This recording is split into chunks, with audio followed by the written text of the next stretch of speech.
이제 오늘은 로마서 세 번째 시간입니다. 지난주에 이어 로마서 1장 1절에 나오는 세 단어 중에서 세 번째 단어인 이 택정함을 입다, 이것에 대해서 살펴보려고 하는데요. 자, 로마서 1장 1절입니다. 예수 그리스도의 종 바울은 사도로 부르심을 받아 하나님의 복음을 위하여 택정함을 입었으니, 여기 나오는 이 택정함을 입다라는 단어는 헬라어로 아포리조라는 단어인데, 이 단어는 합성어입니다. 이 따로라는 뜻을 가진 전치사 아포, 또 정하다라는 뜻을 가진 동사 호리조의 합성어인데요. 그렇기 때문에 이 단어의 원래의 뜻은 따로 떼어놓다, 또 별도로 구별하다, 이런 뜻을 가지고 있습니다. 이런 맥락에서 보면 이 로마서 1장 1절을 보다 원어에 가깝게 번역해서 읽으면 이렇게 읽을 수 있습니다. 하나님의 복음을 위하여 따로 구별되어진 부름받은 사도 그리스도 예수의 종 바울은, 저는 이 1절 말씀 속에서 바울이 그렇게 당당하고 또 누구에게도 부끄럽지 않고 꿀리지 않고 초라하지 않고 그런 멋진 삶을 살 수 있었던 비결이 이 1절 말씀 속에 다 담겨져 있다고 생각을 합니다. 바울은 자기 스스로를 어떻게 인식합니까? 하나님께서 자기를 이런 일에 쓰시려고 따로 구별해 놓은 존재이다, 이런 자기 인식을 갖고 있었기 때문에 누가 뭐라 그래도 당당하게 자기 길을 걸어갈 수 있었던 거 아닙니까? 제가 한참 청소년 사역을 하고 있던 30대에 어떤 설교를 들으니까 그 코카콜라 사장님 이야기를 인용을 하는 겁니다. 그 당시 코카콜라 사장이 기자들을 모아놓고 이런 말을 했다는 겁니다. 내 혈관 속에는 피가 흐르는 것이 아니라 코카콜라가 흐르고 있습니다. 자기가 하고 있는 일에 대한 그 확신을 이렇게 표현한 거 아닙니까? 저는 그 30대 때 그 이야기를 들으면서 코카콜라 사장이 세계적인 회사 사장이어서 부러운 것이 아니라 적어도 자기가 하고 있는 일에 대하여 이렇게까지 확신하고 있는 그 모습이 참 부러웠습니다. 그 기도가 나오더라고요. 하나님, 저도 제가 하고 있는 이 일에 대하여 확신을 가지고, 실력도 없고 몸도 약하고 할 게 없어가지고 신학교 가서 목사하는 이런 인생이 아니고, 하나님께서 이 일을 위하여 저를 따로 떼어 구분하여 구별지어 저를 이 일에 쓰시려고 이 세상에 나를 보내셨다는 이 확신을 가지고 그렇게 목회하기를 원합니다. 30대 때 제가 그렇게 기도를 드렸던 기억이 나는데요. 감사하게도 50대가 된 지금 완벽하진 않지만 저도 그 코카콜라 사장님처럼 이렇게 고백할 수 있습니다. 내 혈관 속에는 피가 흐르는 것이 아니라 예수 그리스도가 흐르고 있습니다. 내 혈관 속에는 피가 흐르는 것이 아니라 예수 그리스도가 주신 사명이 흐르고 있습니다. 여러분, 우리 모두가 다 이런 자기 확신이 있다면 이 얼마나 우리 삶이 행복하겠습니까? 여러분, 근데 여기서 중요한 건요, 바울이 이 사실을 깨달아서 그렇게 확신에 찬 인생이 될 수 있었는데요, 언제 바울이 이걸 깨달았냐 하는 이 시차의 문제가 중요합니다.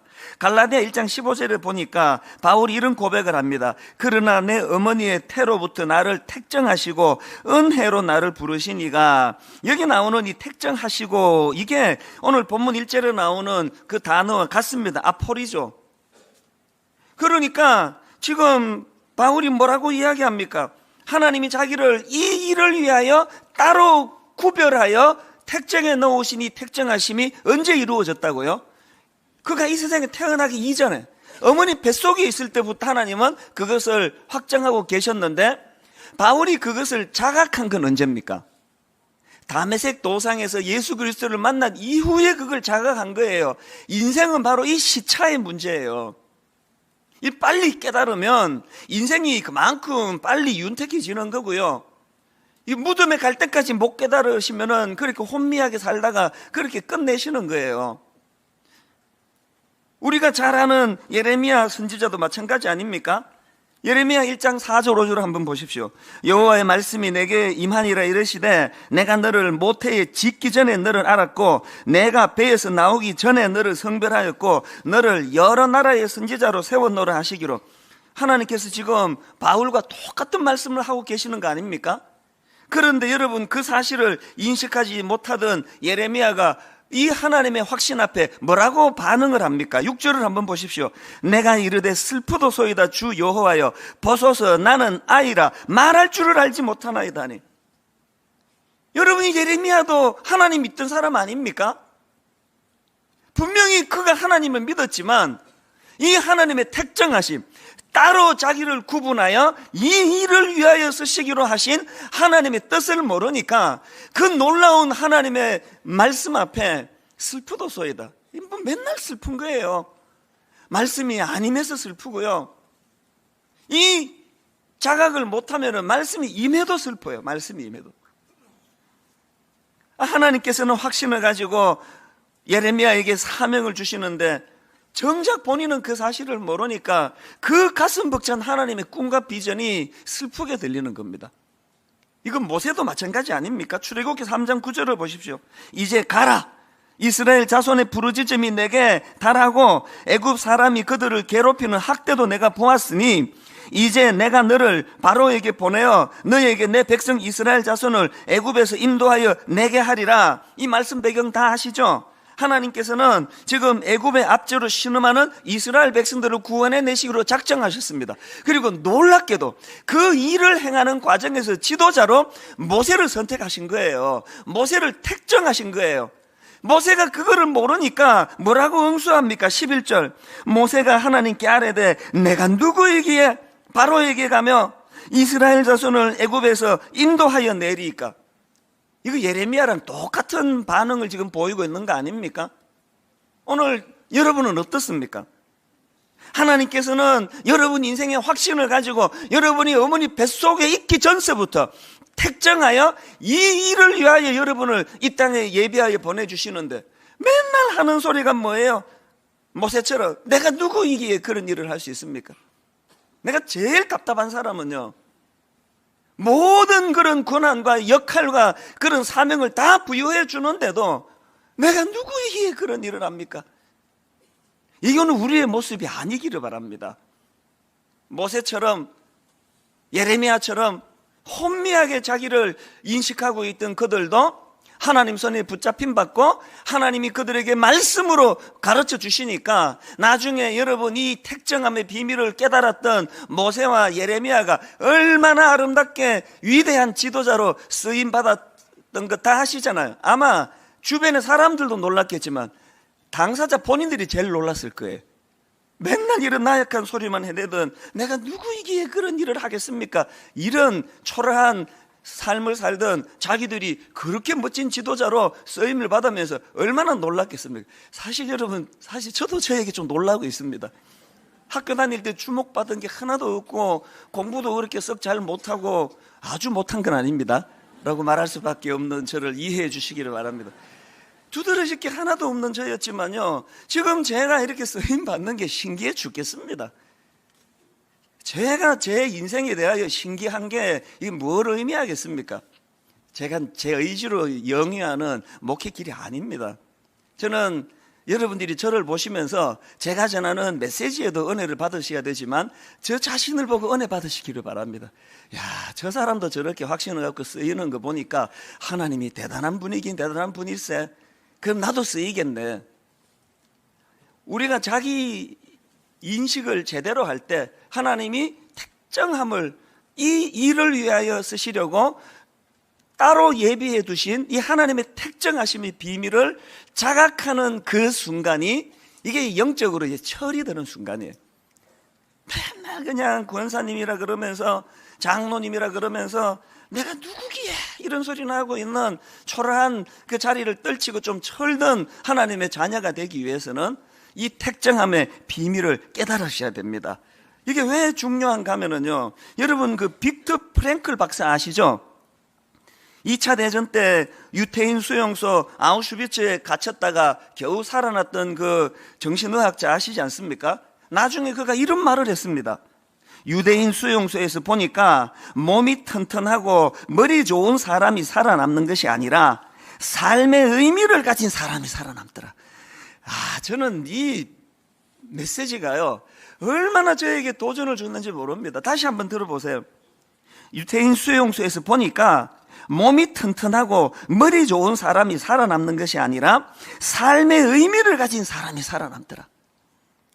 여러분, 이 빅터 프랭클 박사의 이 메시지를 우리 마음에 담고 그 하나님께 우리가 구해야 될 거 이겁니다. 하나님, 저도 제 삶의 의미를 깨닫기 원합니다.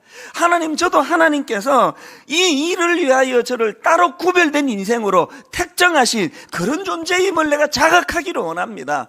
이 자기에 대한 올바른 인식에서부터 인생이 시작이 되는 거예요.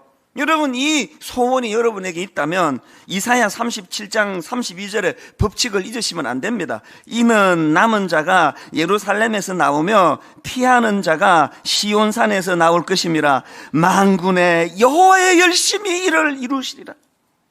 저는 제가 은혜 받고 목회자가 되기로 결정하고 오늘에 이르기까지 이 구절 말씀이 내 혈관 속에 흐르기를 원합니다. 내가 가진 지식, 내가 가진 리더십, 내가 가진 열정, 내가 가진 그 무엇으로 행하는 인생길, 목회길이 아니고 만군의 여호와의 열심히 이를 이루실게. 나는 부족한데, 나는 리더십이 없는데, 나는 자격이 없는데, 이런 나를 향하신 만군의 여호와 하나님의 열심. 바울이 이 법칙을 깨닫고 나니까 여러분 고린도전서 15장 10절에서의 이 확신을 보십시오. 그러나 나의 나된 것은 하나님의 은혜로 된 것이니 내게 주신 그의 은혜가 헛되지 아니하여 내가 모든 사도보다 더 많이 수고하였으나 내가 아니요 오직 나와 함께 하신 하나님의 은혜로라. 이 인생의 법칙을 우리가 깨닫게 된다면 정말 지지부진한 우리 인생의 삶에 영적인 혁명이 일어날 줄로 믿습니다. 이런 고백을 하고 사는 사람이 좀 어려움이 있다고 안달복달 하겠습니까? 이런 확신을 가지고 사는 사람이 인생에 고난이 찾아오고 어려움이 찾아올 때 그것 때문에 그냥 혼미하고 울분에 빠지고 두려워하고 그러지 않습니다. 그랬다고도 벌떡벌떡 일어날 수 있는 힘, 만군의 여호와 하나님의 열심. 저는 여러분 내면에 여러분의 혈관 속에 이 만군의 하나님의 열심에 대한 확정된 믿음, 이 믿음이 여러분의 혈관에 흐르는 원동력이 되기를 바랍니다. 근데 중요한 게 뭐냐면요, 이제 오늘 로마서 1장 1절부터 7절까지의 이 흐름의 전개를 보니까 바울이 1절에서 이렇게 확신에 찬 자기 인생을 피력하고는요, 바로 2절서부터 예수 그리스도를 등장시키고 있다는 겁니다. 2절부터 4절을 보십시오. 이 복음은 하나님이 선지자들을 통하여 그의 아들에 관하여 성경에 미리 약속하신 것이라. 그의 아들에 관하여 말하면 육신으로는 다윗의 혈통에서 나셨고 성결의 영으로는 죽은 자들 가운데서 부활하사 능력으로 하나님의 아들로 선포되셨으니 곧 우리 주 예수 그리스도시니라. 자, 여러분 여기서 한번 생각해 보세요. 바울이 지금 택정한과 관련해 가지고 하나님께서 자기 인생을 미리 따로 구별되어 이 일을 위하여 쓰시기로 한 내가 그런 존재다라고 피력한 다음에 왜 예수 그리스도를 거기에 소개합니까? 바울의 의도가 뭡니까? 이 놀라운 사실을 깨닫게 하신 분이 예수 그리스도시라는 거예요. 더군다나 지금 바울이 자기 인생을 그렇게 변화시켜 주신 분이 예수 그리스도라는 것을 강조하면서 예수님의 어느 부분을 강조하는지를 보세요. 4절을 다시 한번 보세요. 성결의 영으로는 죽은 자들 가운데서 부활하사 능력으로 하나님의 아들로 선포되셨으니 곧 우리 주 예수 그리스도시니라. 바울은 지금 예수님의 어느 부분을 강조하고 있습니까? 예수 그리스도의 십자가, 예수 그리스도의 부활하심. 신앙은요, 예수님의 어느 부분을 붙잡느냐가 승패예요. 너무너무 많은 성도들이 예수님의 그 별책 부록, 별로 중요하지도 않은 하나님 나라 입장에서는 그저 그냥 관심사가 교회 와가지고 뭐 병 고쳐 주시더라, 뭐 부자 만들어 주시더라, 뭐 귀신 쫓아내시더라, 이런 하나님 예수 그리스도를 붙잡는 것도 물론 이건 믿음이에요. 이것도 필요하지만 그건요, 본질에 비하면 이거 별책 부록 같은 거예요. 우리가 이 땅을 살아가기에 어떤 그 도움을 주시는 분으로서의 예수 그리스도. 그래서 수능 시험을 앞둔 자녀들이 있으면은 막 1년 내내 막 철학기도 하고 금식기도 하고 매달려가지고 우리 아들 대학 좀 보내주시옵소서, 공부도 못하는데 노력도 안 합니다. 그런데도 불구하고 찍는 것마다 다 맞게 해주실 줄 믿습니다. 하나님의 능력을 믿습니다. 그런 믿음도 믿음이지만요, 그건 별책부록 같은 거예요. 그것보다 더 본질적인 것, 내 영혼을 구원해 주신, 내 존재감을 확인시켜 주신 예수 그리스도의 십자가, 그리고 십자가를 통하여 죽으실 뿐만 아니라 죽음의 권세를 이기신 예수 그리스도의 부활하심, 이 본질을 붙잡는 신앙인들이 되시기를 바랍니다. 우리가 근본의 이 로마서를 통하여 반드시 회복해야 될 것이 있다면 바로 이 복음의 본질을 붙잡는 거예요. 별책부록만 보시면 안 됩니다. 아무리 별책부록이 뭐 이렇게 많아도 내가 그 잡지를 구입할 때는 본책을 보려고 구한 거 아니겠습니까? 이것이 오늘 본문에서 제가 발견하는 중요한 포인트인데요. 자, 그렇다면은 이제 좀 더 구체적으로 우리가 예수 그리스도의 그 십자가 은혜로 하나님의 택정하심의 비밀을 자각하게 된다면 어떤 일이 일어나느냐는 거예요. 하나님의 택정하심의 비밀을 자각하게 된 바울이 그것으로 얻게 된 유익을 한 두 가지로 제가 정리를 해볼 수 있었는데요. 첫째로요, 바울은 이 깨달음으로 하여금 집중력 있는 인생이 되었다는 거예요. 제가 요즘 자주 인용해 드리는 구절이지만 디모데후서 4장 7절이요. 나는 선한 싸움을 싸우고 나의 달려갈 길을 마치고 믿음을 지켰으니, 사도행전 20장 24절, 내가 달려갈 길과 주 예수께 받은 사명 곧 하나님의 은혜의 복음을 증언하는 일을 마치려 하면은 나의 생명조차 조금 더 귀한 것으로 여기지 아니하노라. 여러분, 이 바울의 집중력이 느껴지지 않습니까? 그냥 뭐 여기 갔다 저기 갔다 혼미한 게 없어요. 바울은 오직 집중력 있게 한 목표를 향하여 달려갈 수 있었는데 그 비결이 뭐라고요? 태의 어머니 뱃속에 들어가기 전서부터 하나님이 이 일을 위하여 자기를 따로 구분하여 택정했다는 그 비밀을 알게 되니까 헷갈리는 게 없는 거 아닙니까? 인생은 결국 이 싸움이에요. 여러분, 캐나다 맥길 대학의 신경과학자라 그러는데요, 제임스 올스와 피터 밀러, 이 두 분이 이 질을 가지고 이제 연구를 하다가 원래는 그 연구를 위한 게 아닌데 이제 이 실수를 한 거예요. 무슨 실수를 했냐 보니까요, 이 전기를 잘못 다루어가지고 이 쥐의 뇌 시상 하부에 이 미세한 전기적인 자극을 흘려 보낸 거예요. 의도한 게 아니에요. 그런데 그 미세한 전기 자극이 그 쥐의 뇌 시상 하부에 자극을 준 그게 아마도 그게 그 쥐의 그 쾌감을 이제 충동질하는 이제 그런 자극이었나 봐요. 그 전기적인 자극을 쥐가 받으니까 쾌감을 느낀 거예요. 그리고는요, 이 과학자들이 보니까 우연히 뇌에 자극을 받아가지고 이제 쾌감을 느낀 그 쥐들이 그 쾌감을 받은 그 장소로 가려고 자꾸 되돌아가려고 하는 거예요. 여기에 이제 흥미를 느낀 그 과학자들이 무슨 실험을 했냐니까요. 그 쥐들이 이제 쾌감을 느끼기 위해서 이제 그 지렛대를 설치해 놓고 그 지렛대를 누르면은 밟으면은 이제 쥐가 그 시상하부에 자극을 받아서 이제 쾌감을 느낄 수 있도록 그 지렛대를 만들어 놨는데 놀라운 일이 벌어졌습니다. 쥐들이요, 우연히 발견한 그 쾌감, 이거를 계속 유지하기 위해 가지고요, 지렛대를 눌러대는데요, 식음을 전폐하고 눌러대고 있다는 거예요. 어떤 쥐는 지렛대를 누르기 위해 가지고 이제 이 바닥에다가 전류가 흐르도록 해놓고 저기에 지렛대를 이제 설치해 놓으면요, 여러분, 그 전류가 흐르는 데를 지나가면 그 얼마나 고통스럽습니까? 이 몸에 전기가 통하는. 그런데요, 그거를 마다하지 않고 전류가 흐르는 그 바닥을 지나가지고 지렛대를 누르고요, 심지어는요, 어미쥐들은 갓 태어난 새끼들이고 뭐고 다 내팽개치고 계속 지렛대를 두드려 댄다는 거예요. 심지어 어떤 쥐는요, 한 시간에 무려 7,000번을 두드리다 거품을 물고 쓰러지는 쥐도 있었대요. 제가 이 실험을 글을 읽으면서 어떻게 이렇게 인간 세상하고 이렇게 똑같아. 이게 오늘 이 시대 아닙니까? 어쩌다가 우연히 쾌락의 길을 잘못 접하고는 거기에 한번 빠져들어가면은 뭐 자식이고 뭐고 가정이고 뭐고 다 내팽겨 쳐두고 그냥 그렇게 미쳐 날뛰는 이런 주부, 이런 남편들 이야기가 하루도 끊임없이 나오고 있는 게 바로 이거 아닙니까? 그런데 여러분, 그 과학자들은요, 우연히 실수로 쥐에게 그런 잘못된 자극을 줬지만요, 오늘 악한 사단은 의도적으로 교활하게 우리를 향하여 끊임없는 이 자극 속에 빠뜨리려고 공격하고 있는 게 오늘 우리의 현실이라는 겁니다. 그래서 저는 목회자로서 수많은 가정들을 대하면서 억장이 무너져요. 어떨 때는요, 그 감정이입이 돼가지고 막 집에 돌아오면 너무너무 우울하고 이러다가 내가 막 우울증이 걸릴 것 같아요. 겉으로 보기에 멀쩡한 가정이 사실은 그 남편이 지금 이 지렛대 발르라고 정신이 팔려가지고 이거 어떻게 하면 좋습니까?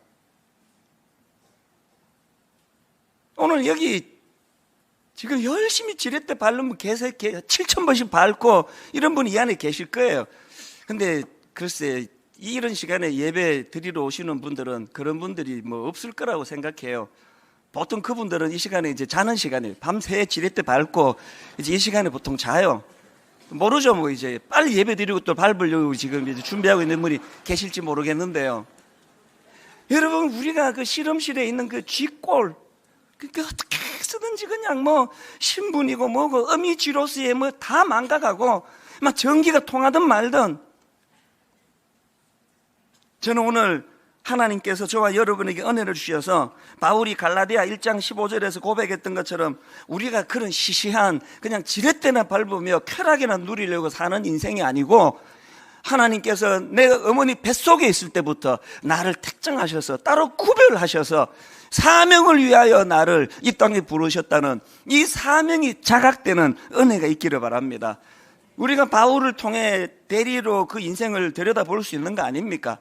이 인생의 사명이 있으면요, 쾌락의 지렛대가 유혹이 되지 않는다는 거예요. 저는 우리 성도님들에게 상처도 많이 받지만 또 우리 성도님들에게 은혜를 참 많이 받습니다. 지난 송구 영신 예배예요. 제가 이제 한 송구 영신 예배를 한 달 정도 앞둔 12월 초라고 기억하는데, 월요일에 내가 이제 등산을 하다가 무슨 생각이 들었냐 하면은 이제 송구 영신 예배가 또 다가오는데 이 귀한 성도들이 그 늦은 밤에 은혜 받겠다고 오시는데 그냥 맨날 똑같은 그런 설교 이거 말고 하나님 좀 은혜 좀 주세요. 그 마음에 그런 소원을 가지고 이제 등산을 하는데, 우리 하나님은요 참 신실하신 분이에요. 구하면 주세요. 그 제가 등산을 하다가 퍼뜩 무슨 아이디어를 하나님이 주셨냐 하니까, 1년 동안 작년에 얼마나 어려운 일이 많았습니까? 이런저런 어려움으로 힘든 성도가 많은데 이게 다 어떻게 위로할까? 뭐 한 100명 모이는 작은 교회 같으면 내가 무슨 주스 사들고 모든 가정을 다 돌고 싶은 심정이에요. 우리가 상황이 그게 안 되니까 무슨 아이디어를 하나님 주셨냐 하니까요, 이제 우리 송구 영신 예배를 3번 드리는데 각 예배 때마다 상징적으로 대표적으로 지난 한 해 유난히 어려웠던 성도님, 그 가운데 믿음을 가지고 참 애쓰셨던 성도님을 좀 모셔가지고 축복해드리고 기도해드리고, 그리고 또 우리 이분들 좀 교회 돈 말고 좀 객출을 해가지고 이 제주도로 좀 여행도 보내드리고 그러면 좋겠다. 그렇게 해서 이제 대표적으로 이 한 분이 위로를 받지만 성령님이 송구 영신 예배 나오신 모든 성도님들에게 위로해 주시는 이런 예배가 되면 좋겠다. 그래서 제가 이제 산에서 내려와가지고 메일을 보낸 거예요. 교역자들에게 내가 이런 지금 생각을 하고 있으니까 추천해 달라고. 그래서 이제 송구 영신 예배 1부, 2부, 3부 각각 이제 세 가정을 추천받았습니다.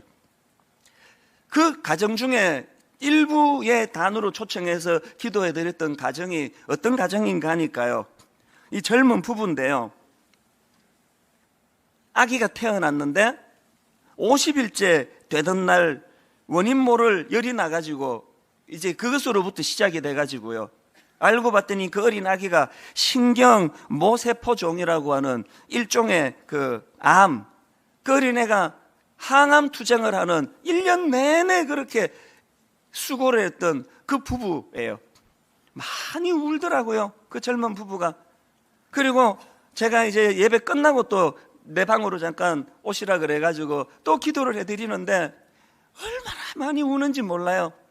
그래서 제가 위로를 해드리고 또 성도님들이 또 조금씩 객출해서 이제 이것 가지고 뭐 제주도를 가든지 어디를 가든지 좀 힘을 내고 오면 좋겠다고 그렇게 송구인신 예배를 보냈습니다. 시간이 좀 지나고 제가 궁금해서 그 아이가 지금 이제 또 그 항암 중이니까 어떻게 됐나 궁금해서 제가 연락을 했는데요. 그 젊은 엄마가 장문의 메일을 보낸 거예요. 생후 50일 되던 날 원인 모를 열이 나서 소아과에 들른 것을 시작으로 해서 지난 1년 동안 여러분 뭐 충분히 상상할 수 있지 않습니까? 그 뿅아리 같은 어린 아기 그 주사 바늘을 꽂는 그거 보는 것만 해도 마음이 무너질 것 같아요. 너무너무 가슴 아픈 일들이 많이 피력이 됐는데요. 정작 제 마음이 울컥하고 눈시울이 붉어진 부분은 다른 데 있었습니다. 그렇게 길게 본인이 어렵고 힘들고 아팠던 것들을 쫙 묘사를 하고 맨 마지막 부분에 이런 대목이 나오는 거예요. 지나지 않을 것 같던 시간이 지나갔고 슬프고 우울할 것만 같던 시간이 감사로 채워졌습니다. 모두 나열할 수 없을 만큼 많은 감사의 내용이 내 삶에 가득합니다. 제가 이 대목에서 마음이 무너졌어요. 왜? 오늘 이 시간에도 이 자매님뿐만 아니고 너무너무 많은 우리 교회 성도님들이 남편의 외도 때문에, 자녀의 일탈 때문에, 건강을 다쳐 병을 만난 것 때문에, 취업이 안 되는 것 때문에 오늘도 고통 중에 있는 수많은 성도들이 거기에 무너지지 않으려고 안간힘을 다해 하나님 은혜를 붙들 때 그 과정을 되돌아보니까 아픔만 있었던 게 아니네요. 고통만 있었던 게 아니네요. 거기에 하나님 은혜가 있었네요. 그래서 감사로 내 인생이 채워져 있습니다. 이렇게 고백하실 수많은 성도들이 또 올려지니까 눈시울이 붉어지더라고요. 여러분, 아프리카로 달려가야만 사명자가 아닙니다. 오늘 내 삶, 내 가정, 내 주변에 남들은 알지 못하지만 나만이 갖고 있는 무거운 인생의 짐 다 털어버리고 싶지만 하나님이 내게 택정함의 비밀을 주셨기 때문에 이 가정을 지켜내려고 애쓰고 수고하시는 모든 주님의 자녀들이 다 사명자인 줄 믿으시기를 바랍니다. 우리에게 이 사명이 회복이 돼야 된다는 겁니다.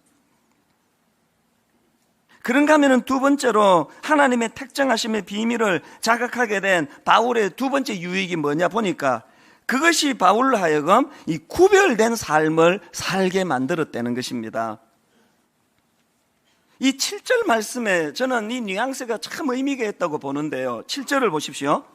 로마에서 하나님의 사랑을 받고 성도로 부르심을 받은 모든 자에게 하나님 우리 아버지와 주 예수 그리스도로부터 은혜와 평강이 있기를 원하노라.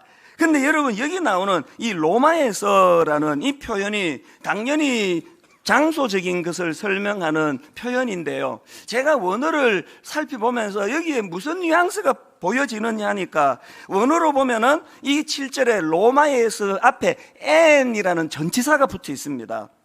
그런데 이 n이라는 전치사는 무슨 뜻이냐 하니까 우리말로 치면 무엇으로부터 또 무엇에서 이런 뜻을 가지고 있는 전치사예요. 그러니까 제 마음에 여기 나오는 로마라는 표현이 로마에 있는 이라는 장소적인 의미도 당연히 포함되지만 무슨 느낌이 드세요?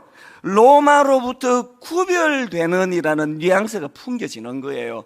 그러고 보니까 바울이 5절에서도 6절에서도 7절에서도 계속 이 n이라는 전치사를 사용하는 겁니다. 5절 중반에 한번 보세요. 모든 이방인 중에서 믿어 순종하게 하나니, 여기 보면은요 모든 이방인 중에서라는 표현 앞에 n이라는 전치사가 있어가지고 모든 이방인 이렇게 되어 있습니다.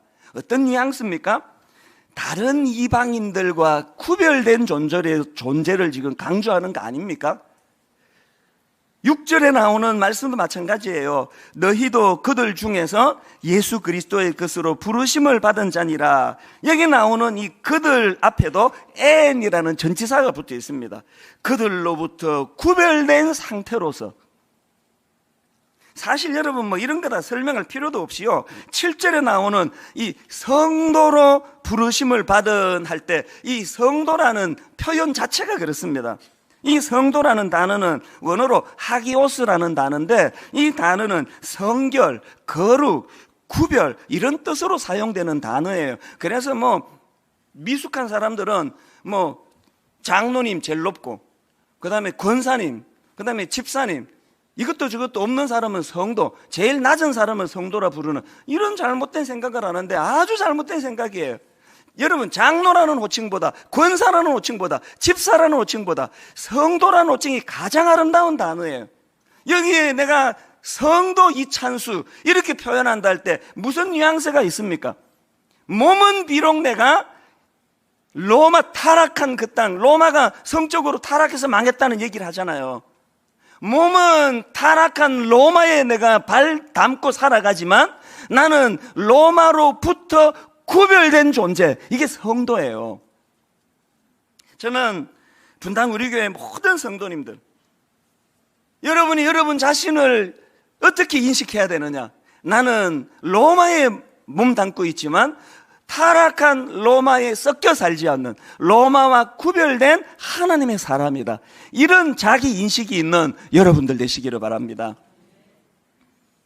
제가 최근에요, 너무너무 민망한 일을 겪었는데요, 이제 이 선교단체에서 수고하시는 목사님들은 사례비도 열악하고 일은 많고 수고를 많이 해요.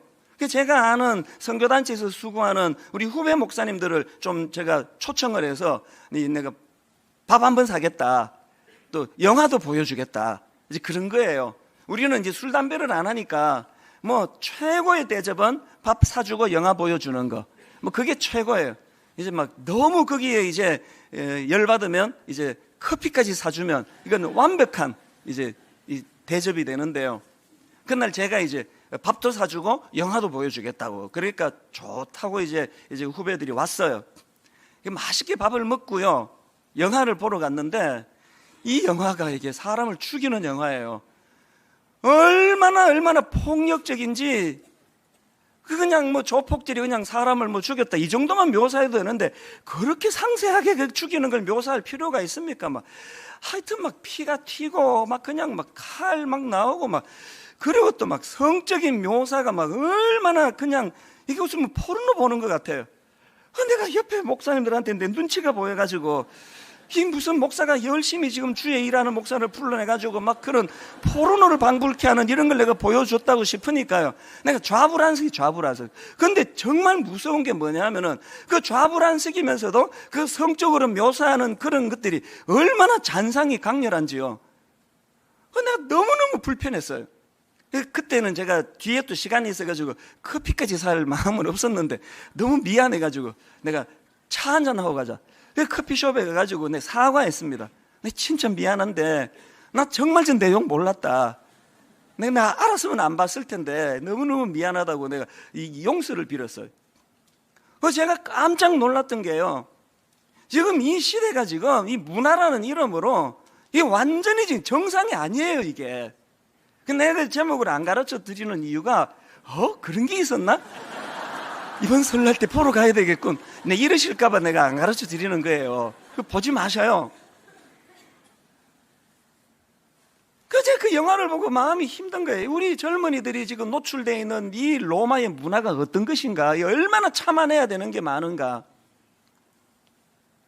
내가 영화를 보고 나서 이렇게 떠오르는 그 최근에 어떤 우리 교회 자매가 제게 긴급한 메일을 하나 보내왔는데요, 참 귀한 자매예요. 20대 어린 자매가 지금 미국의 봉사활동 단체에 가가지고 지금 공부를 하고요, 이 공부가 끝나면 지금 장기간으로 아프리카로 봉사활동을 떠나는 그런 프로그램에 참여하고 있는 우리 자매가 있어요. 젊은 대학생 자매예요. 이 자매가 얼마나 귀합니까? 요새 이 젊은 사람들이 그저 이기적이고 자기밖에 모른다고 걱정하는 시대인데 이렇게 이타적인 삶을 사니까 얼마나 귀해요. 그리고 그 세계 각국에서 이런 가치 있는 일을 하려고 모여든 사람이니까 그 사람들이 얼마나 그 고상한 사람들이겠냐고. 그런데요, 제가 메일을 보고 참 놀랐던 게 뭐냐 하니까 편지에 이런 내용이 있습니다. 한번 들어보세요. 그렇게 귀한 봉사자들이 모인 모임인데도 불구하고 기숙사에서 사는데 사귀기 시작하면 방을 같이 써요. 굳이 아무 사이가 아니어도 눈이 맞으면 관계를 맺고 말 그대로 혼돈 속에 제가 덩그러니 있어요. 이 자매가 혼란에 빠진 거예요. 이거 뭐 그냥 뭐 남자고 여자고 없이 눈 맞으면 같이 아예 한방 동거하고 막 이런 게 벌어지고 있는데 왜 저에게 긴급히 SOS를 보냈냐 하니까요, 한국에서 온 남자를 거기서 본 거예요. 너무너무 따뜻하게 잘해주는 거예요.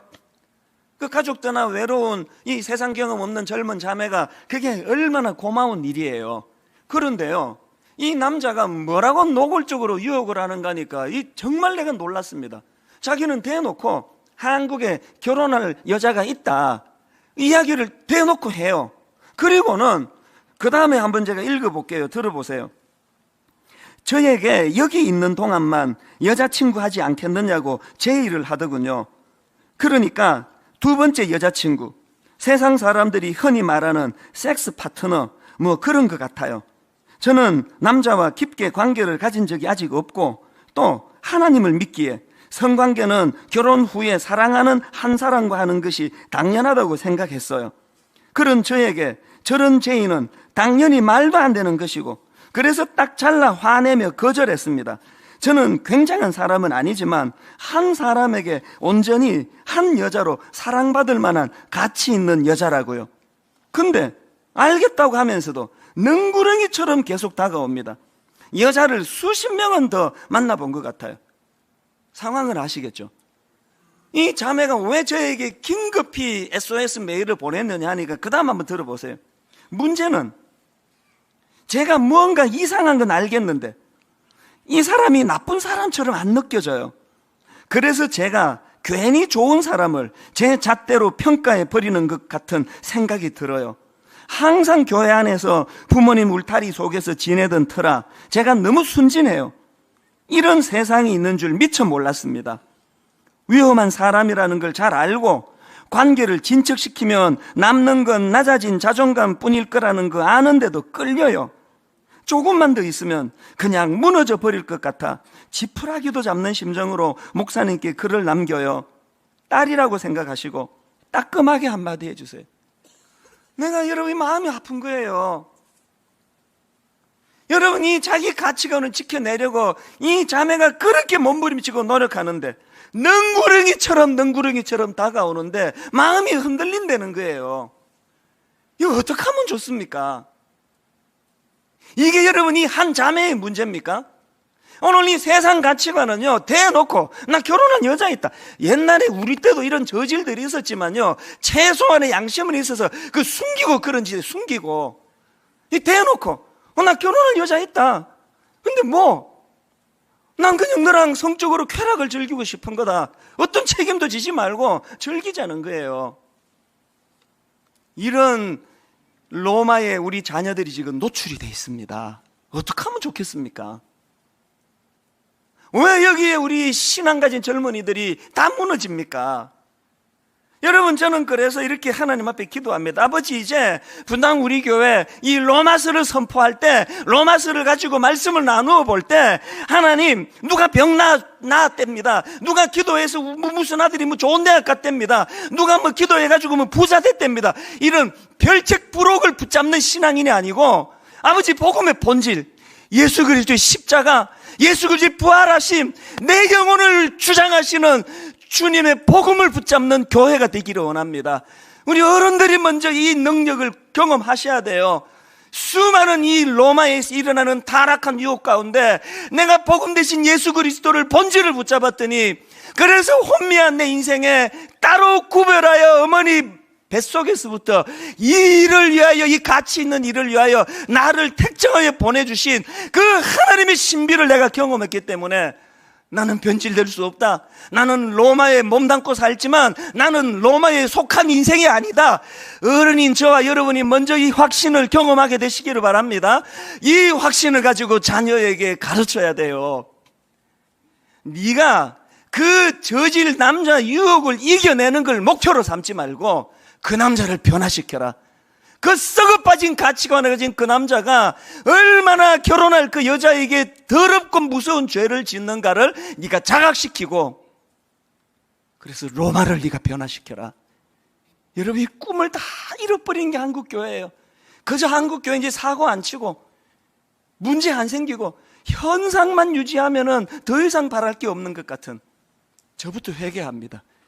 하나님, 이 세상에 위축되지 아니하고 저는 어머니 뱃속에서부터 따로 이 사명을 위하여 구별되어 주님께서 관리해 주신 특별한 하나님의 사람입니다.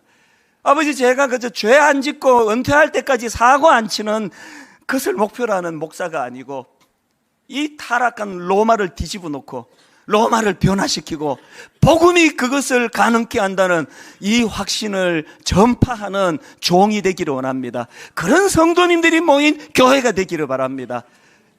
오늘 결론을 맺으면서 여러분, 이런 차원에서 우리 한번 이 선포, 너무너무 잘 아는 찬양이지만 처음 부르는 것 같은 감격을 가지고 이렇게 노래하기 원합니다. 수많은 무리들 줄지어 그분을 보기 위해 따르네.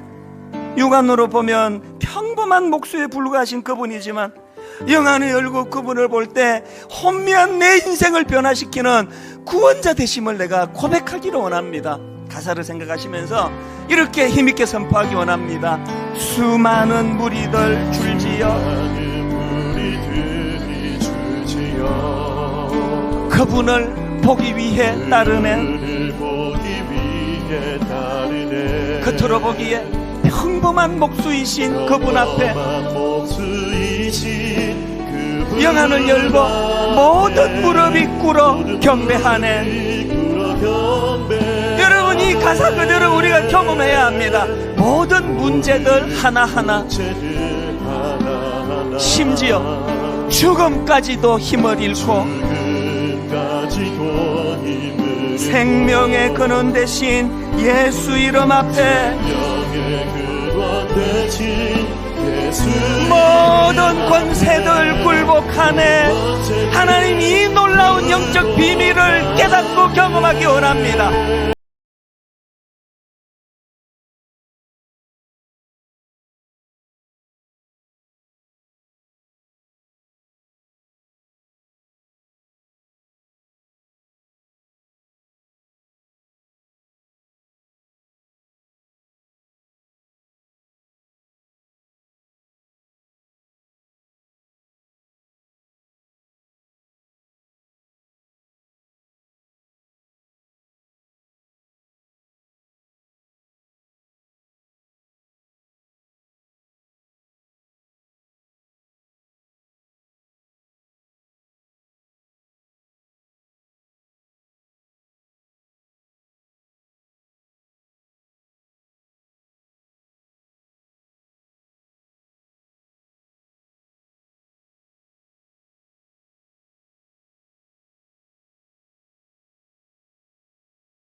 찬송하며 이 자리에 나와 눈물로 기도합니다.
하나님 구원을 보라 하나님 능력을 하나님 능력을 너희를 위해서 싸우시는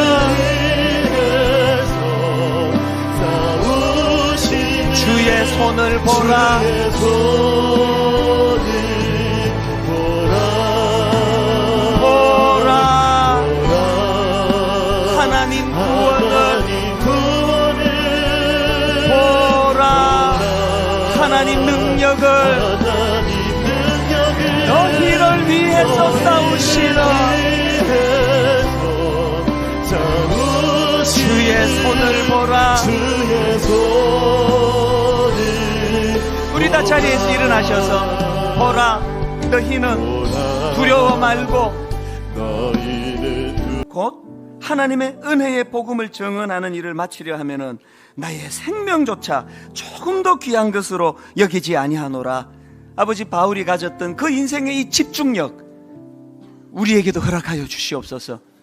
비록 몸은 로마에 몸담고 있지만 로마의 영향을 받지 않는 로마와 구별된 성도들을 향하여 바울이 편지를 썼던 것처럼 오늘 우리 그리스도인들이 타락한 이 땅의 영향력 아래 놓여 있는 것이 아니라 하나님의 영향력 아래 놓인 하나님의 자녀들 되게 하여 주시옵소서.